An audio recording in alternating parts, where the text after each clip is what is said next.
Hi, my name's Dee and welcome to Untitled Tarot. Now, this is going to be your full moon gods at play reading for the sign that is down in the title. It's a bulk introduction as ever. There will be a timestamp down below, but stick with it this time, at least the first time, because there's some good information I've pulled together, I believe. I've had some real fun researching this and working everything out. So, timestamp because, or first time because, it's a good idea to watch at least 3 of these. So your sun sign, your moon sign and your rising sign. My personal favourite would be your rising sign. You know, if you don't get to watch any of the others, watch your rising sign. There's a link down below for a birth chart if you don't know what that is. It takes you to AstroSeek. If you do know a little bit about astrology, you can choose what house system you want and all that sort of thing. So, being a general reading, of course, it's not aimed at any one person specifically. So it's a sort of, it either is for you or it isn't. It's not really a reading where you can ask a question beforehand, although you could if you want to. I don't know how effective that would be. It's a look at the energies that are interplaying. It's the gods at play readings, by their very nature, are dramatic, wonderfully dramatic. So take it all with a pinch of salt. Remember, it's the shape of the images rather than the literal words that are important here. So let's get on to this new moon. So 9 degrees Aries. This is the harvest moon, which is the first full moon after fall equinox. Now, the astrologer Kelly Rosano is saying it's a great reset. It's a great time to make a fresh start, to reinvent yourself, to keep moving if you have a strategy. And if you don't have the strategy, work on the strategy. You know, don't just move without a strategy. But if you can keep moving, do keep moving. Now, with it being 9 degrees Aries, I'm going to be referring to all my written notes and some notes on the computer here. This point has a history this year.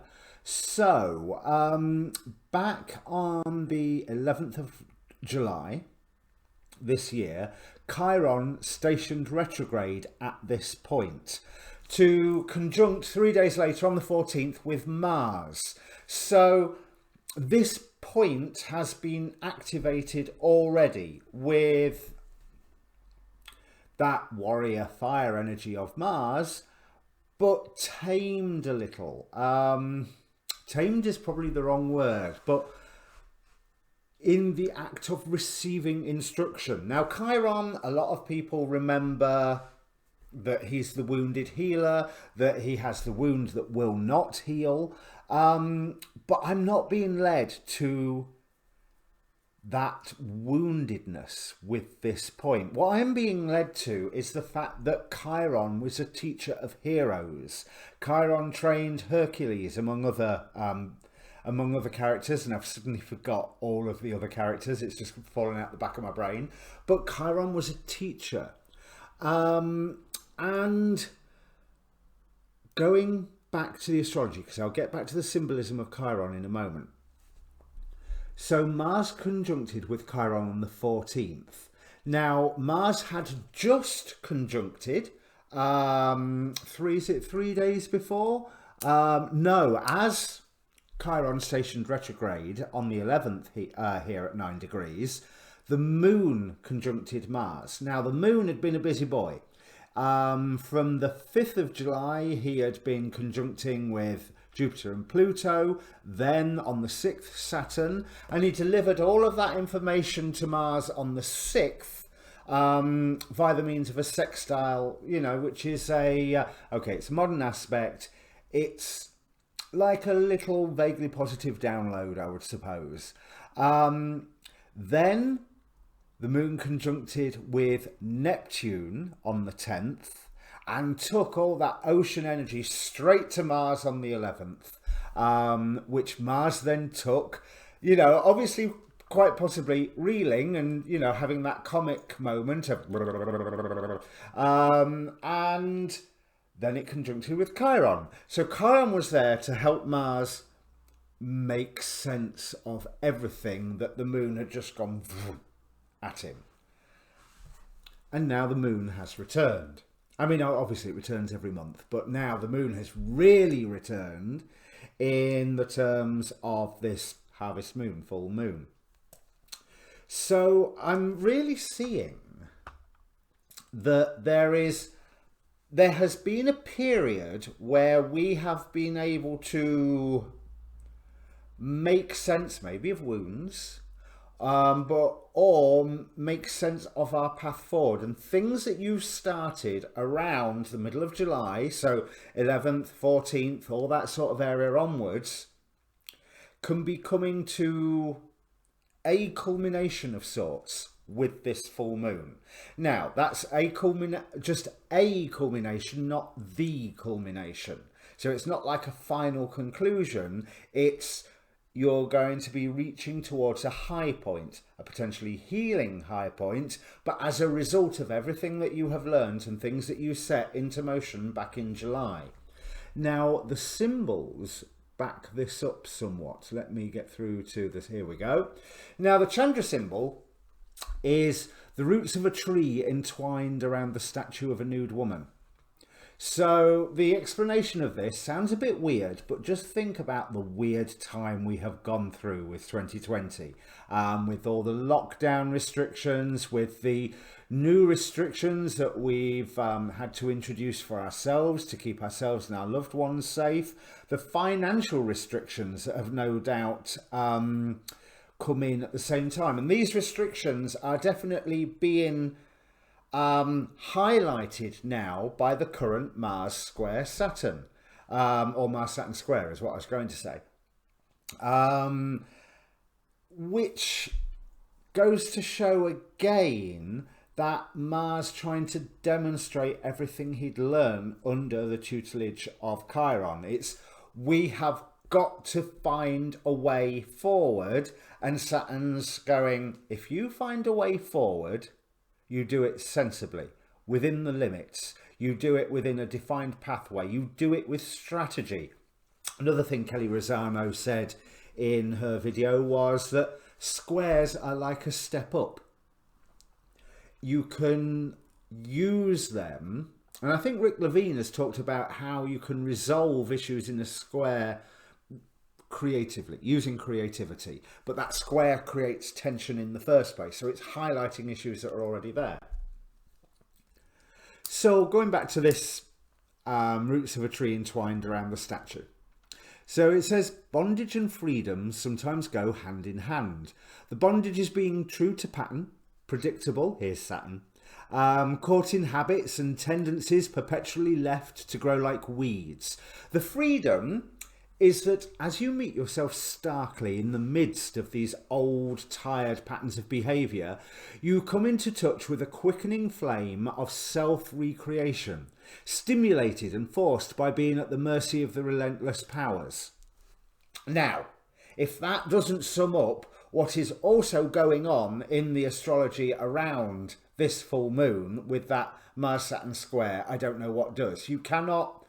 the heavens are most definitely giving us a huge message here. Anyway, I'll continue with this. The impulse to make yourself over is fervently strong, courageous, ready and willing. The old stuff dies hard. You are therefore engaged in a pitched battle of a protracted kind between retrogressive and progressive ideals, impulses and desires. Both sides are so impassioned and sharply intent that this could become a knockdown, drag-out battle of wills. Now, if that doesn't reflect the politics as well as our own internal struggle at the moment, I don't know what does. Where was I? The atavistic backward-leaning will feel immune to change. The visionary forward-thrusting will feel moved by evolutionary forces to never give up. Eventually, the future prevails over the past, but not before scars and multiple traumas mark the spot of fighting for your life against an implacable inward enemy who knows it will lose and fights all the harder accordingly. I hadn't read that right through to the end. That doesn't bode well for the election, does it? So, moving on. Another thing is the Omega symbol. Again, I'm reading Aries 10 because this full moon is at 9 degrees and 8 minutes of Aries, therefore it's in the 10th degree. So in many different places, a man keeps seeing the same number. It's talking about interacting and being inspired. Now there will have been over this period, I mean, there is over any period, but over this period especially, certainly under the tutelage of Chiron, there will have been certain things which will have appeared again and again and again. And with all the circumstances that we've had recently, we're pretty much forced to look at it. Just as Saturn is now stationing direct, turning to face Mars as it goes in that square to it, and Saturn is like this, look here, this, those things that you cannot resist, those things that you cannot ignore. And when I say you can't resist, I don't mean like chocolates, I mean like a wall. You cannot resist a wall if you run into it, you know. This so it's definitely highlighting those limitations that we're going to face, and how we are going to be able to change ourselves to overcome those limitations. Now, presiding over this degree is the angel Eladia, who the phrase I have here is looks can kill, protection from the evil eye and divine grace. But so I investigated Eladia a little further, and as a guardian angel, where she is, I think, is it the first half of the second decan of second half of the second decan of Taurus, but she also presides over 9 degrees Aries, 21 degrees Gemini, and my database isn't built up any further than that. There will be another 3 points that she presides over. Now, Eladia symbolises tolerance and clarity of mind, giving you inspiration to succeed in your endeavours, as well as helping in restoring your morale. He also brings you healing and forgiveness for your faults. What is really interesting is that of the charisms he rules over, it's interpretation. It's how to interact and how to perceive the world around you. Now, you can ask Eladia to bring you divine grace so that your faults may be forgiven, but that's also a process of, to do that, you need to have recognised your faults in the first place, and then to have them forgiven, you also have to make sure that you are not making the same faults again and again and again and again. So there's that whole rebirth element going on once more. So here I've got Guardian Angel Eladia provides tolerance, mental clarity, forgiveness, healing of illnesses, recognition of your mistakes. So Eladia will help you recognize where the mistakes, and that's a good thing, because if you think this Mars square Saturn, it's Mars retrograde, we are reviewing what we have already set into motion, and then as Mars goes direct again, we get to do it again, but properly. Eladia offers a sense of freedom from your past and helps instill a sense of morality. I'll just leave that one there because that's too much of a hot topic there. But within the Goetia, the by day, let me see. This degree is ruled by Baal by day and Phoenix by night. Now, Phoenix is depicted as a phoenix. So again, we've got that symbol of rebirth, and he's a great Marquis of Hell, has 20 legions of demons under his command, but he teaches all wonderful sciences and is an excellent poet and tends to be very obedient to those who summon him. Now, he does hope to return to heaven after 1200 years, but it is noted that he is deceived in this hope, and it's definitely been 1200 years since Solomon helped conjure him to help build his temple. So if the full moon is happening in the night where you are, there is that added oomph of rebirth from that phoenix energy. Now, Baal or Baal is more of a shapeshifter and warrior god. He's also incredibly, well, kingly. Basically, he's one of the 9 kings of Goetia, and he presides over solstices, fire festivals, gives aid in astral projection, shapeshifting within dreams, and is also helps with the reconciliation of friends, which might be a really useful tool. And that could be a step on your using that square to climb up, because Tempers afraid this year, understandably. If there's anyone that you need to make up with, and the full moon is in the day where you are. I mean, I remember last week there was some astrological conjunction or other, well, aspect or other, that was also helping with this whole reconciliation idea. So that energy is obviously still with us by Baal being empowered by the full moon. Now, that's probably technically not the right way to say it, but you know, Baal's mastery of this degree empowering the full moon, put it that way. You know, so all in all, this promises to be a really good full moon if you take advantage of it. So yeah, do your full moon ceremony, but also be in touch with people. Be in touch with all the voices inside your head, and be in touch with some of the voices outside of your head, like your friends, your family, anybody that you maybe need to smooth things over with, and anybody that will help you move forward in things that you have already set into motion, and hopefully set them into motion using your strategy that is so heavily advised by Saturn. And you set it into motion before Mars turned retrograde. Now's not a good time to start new things. If you haven't got a new thing that you have started, then plan, strategize. You can move forward once you have your plan and your strategy. Now, you're going to hear a lot more of this sort of stuff from me. I want to give a very quick plug to the Astrology Hub and the course that they are running with famed astrologer Rick Levine. That starts next Sunday, 4th of October.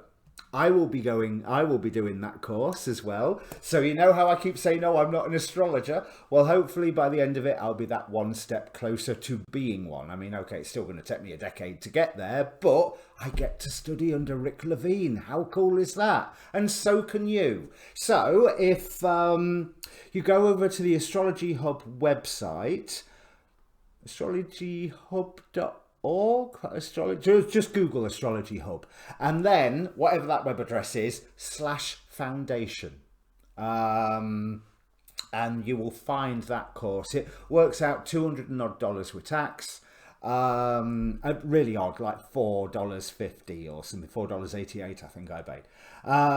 So yeah, if you're into all this stuff, and hey, you've listened to me drone on for what, 17 minutes now, I better get on with the reading in a moment. But you've listened to me waffle on for all of that. So come and join. It should be fun. Now, there's also a link down below for my Facebook page for this channel. I'd be remiss if I didn't give that a plug. There is an inbox on that Facebook page. So if you want to contact me for a personal reading, feel free. That's one of the ways to do it. You can DM me on Twitter as well. I have a Linktree link down there for all the different social media bits and bats. And I have the time now October is, yes, I've no idea what month it is. I mean, as Rick Levine said, we are on the 175th of March. But October, I have a lot more free time. I hope to be generating a lot more videos for you. And I've just seen my video go really weird there. So I think I will stop talking now and bring up the cards. Cheers. And well done, Libra Sun, if you've made it all the way through the introduction before jumping ahead. And hello and welcome after the timestamp to Libra Rising and Libra Moon. Now, for Libra Rising, this is happening in your 7th house, where you are being sought to strike a balance with an other. You know, it's some form of one-on-one relationship. So this could be a friend, a partner, a boss, so an enemy, somebody quite significant. It's a good time to walk away right now, or to take your relationship to a deeper level right now. It's a time where you may find you are naturally inclined to take the needs of the other into account. So I'm not saying compromise, but I am saying negotiate, have an awareness. Now that reflects on the cards that we have here very, very interestingly, because one thing that I am seeing here is the advice seems to be stay on the path, which if you're a horror fan or a ex-role player, you know very well that you should always stay on the path. Do not go wandering into those woods, because it looks like you will be having a temptation to create a new life through, well, we have Shiva. These are the archontic forces that are trying to suppress you. We have Shiva, the destroyer. So and I get the impression that you are being called to break something. You know, destroy something. Bear in mind, as I go through this, I've been trying to say this on every reading. These Gods at Play readings are by their very nature dramatic. So this might be, if this unfolds in your life, a huge dramatic event, or a really, really tiny one that you can just go, oh yeah, that's that shape. So anyway, you are being called by some form of news that you get to destroy something, because you believe that it will make you look good, it will get you kudos, it will get you through to a new area in life. Now, I love Sheila Nagig as a deity, but here she's appearing, well, she's not appearing. This is an archon pretending to be her. So your new life is not going to be as protected as what you think it could be. The messages that you are being called to destroy something are not, I feel like they have a bit of an agenda, because we have Skadi here representing atonement. So you are being called to atone for something and to set something right that you didn't really set wrong in the first place. You know, it's not, I believe that you already have your own plans going on. There is, it's not that you need to react to all of this. You may need to deal with it and cope with it, but not by any huge action. Because we start here with Garuda, with travel, and Odysseus, the journey. So you can see a theme there, you know, travel, the journey. But Garuda is very much about loyalty, very much about remaining loyal to Indra, and being that faithful steed. And with Odysseus, I immediately felt it's internal. With the virus ravaging the planet, you know, there's not a huge amount of travel for people right now, let's face it. But travel could also mean six doors down or 6 miles down the road, you know. But I really want to so that it's that journey that is important, and therefore I feel the journey is the journey of your actions rather than actually physically going somewhere. Because you have been offered some form of wonderful new life by breaking something that brings you all these kudos, brings you respect, brings you oh yes, and you really will be motivated to destroy something. Ace of Wands to clarify Shiva there. But is it really worth it? And is it something that you find beautiful? Because I believe that you probably already have your mind set on some form of course of action. We have Poseidon here with avarice.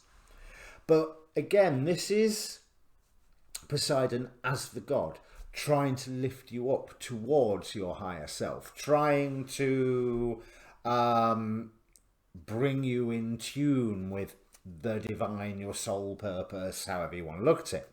So avarice, that's a weird one, considering that's one of the 7 deadly sins. But I was seeing that as having your eyes fixed on the goal. To have your eyes fixed on the goal, you do not stray from the path. Not if you are traveling towards something that you believe is beautiful and that is authentically part of you. Now, you also need to take care to be looking after yourself during this period. I'm gonna here with health. I'm not saying that there is a health issue. What I am saying is, because also I'm not a qualified doctor, blah, blah, blah, legal disclaimer, you know what I mean. I'm a tarot reader, not a doctor. But what I am saying is by engaging in the destruction of something under false pretenses, with that atonement business. Oh, the Devil card. Yeah, so it looks like you are being lied to anyway, when you're being called to change and destroy something. But it's something that would be detrimental to your own health. Now, again, it could be the health of a relationship, the health of your job, the health of a contract. So, yeah, I am not a doctor. Have I said that? But it's almost like this. Okay, so this signal. Oh, that's nice. This signal to destroy something, it's more to the point of that's a signal for you to go, no, that's the end of the matter now. You know, I'm not retaliating. I am staying focused. Look, with the sun, with Poseidon here, I am staying focused on what I believe to be good for me. What I believe to be the right thing for me to do. Another motion card, the Chariot. So I always like to clarify the Devil card, even though I can pretty much see what it means. So I'm seeing that there is, by you engaging in this act of destruction that you are inspired to do by the outside world, but this is not, you are not inspired to do it by your heart, you are not inspired to do it by your soul or by some spooks or spiritual guidance. It is quite possibly somebody saying, we're not going to let them get away with that. Are you helping us? Are you going to do this? Or how can you stand for that? Right, yeah. And you taking... Oh, that's nice. My old friend Renove. By you accepting what they say and saying, oh, yes, I will destroy... you're taking on a huge burden that you don't want to be taking on when you've already got a path lined up. So basically, to sum this up, I have to say, stay on the path. Whatever you have I mean, all the full moon in your 8th house associations aside, stay on the path. Stay with what you are committed to already, because you will benefit from it in terms of health, in terms of happiness, in terms of spiritual development. And yes, it's going to be a hard slog, but you will be putting an end to all of this nonsense at the front. So it could be working to set up your own business so that you get out of the backbiting atmosphere of the office, or the factory floor or wherever. But certainly by you, that implies there's destruction either way. There is, you either take part in the active destruction of something, or you say, no, I'm not getting involved. And so in and of itself, there is a destruction there. So that destructive energy will come in somehow, but it's up to you how that destructive energy comes in. And bear in mind, and we've got the Wheel of Fortune here with Sheila Nagig. Any new lives that are offered to you, yeah, it might happen. Pigs might fly as well, this the only way pigs fly is when you throw them from a cliff, so it's taking a huge risk. That why would you take it when you have this wonderful path already pretty much laid out for you in your mind? And with Renove here, it's saying, yeah, find a more diplomatic solution. Don't go raging in and destroy. So, yeah, stay on the path, Virgo. So, oh, my camera's going weird. So, your monthlies will be out soon. If this means anything to you, let me get rid of that. If this means anything to you, comment down below. And your monthlies will be out in the first few days of October. Right, let me see if I can sort that camera out. I will see you in your monthlies. Oh, and go and watch your moon and rising now, Virgo sun. Cheers. Libra sun. My apologies. Libra sun. Go and watch your moon and rising now. Libra sun. Okay. And definitely see you on the monthlies. Cheers.